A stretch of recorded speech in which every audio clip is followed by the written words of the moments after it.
dan, dobrodošli na moj kanal Domaćinski s Markom. Evo, okačio sam dve vrste kobasica po nekih 12 kg. Ovo je sremska, ljuta, pikantna. Ovo je njeguška kobasica, neljuta. I gore na zmjeni možete da vidite, imam jedno 5 kulena koje prvi put ove godine pravim, pa ću da vidim kako će to da ispadne. Nadam se da će biti dobro. Pozdrav!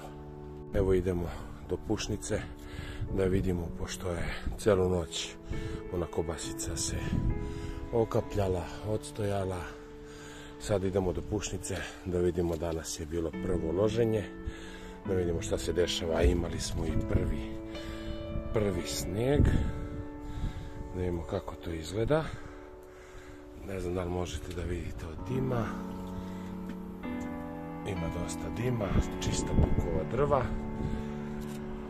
pa u izgledu se nije ništa nešto drastično i specijalno promenilo, ali dobro. Tako izgleda ložište gde ja ložim, tako da to je to. Pratit ćemo iz dana u dan šta se događa, pa se družimo. Hvala vam, prijatno.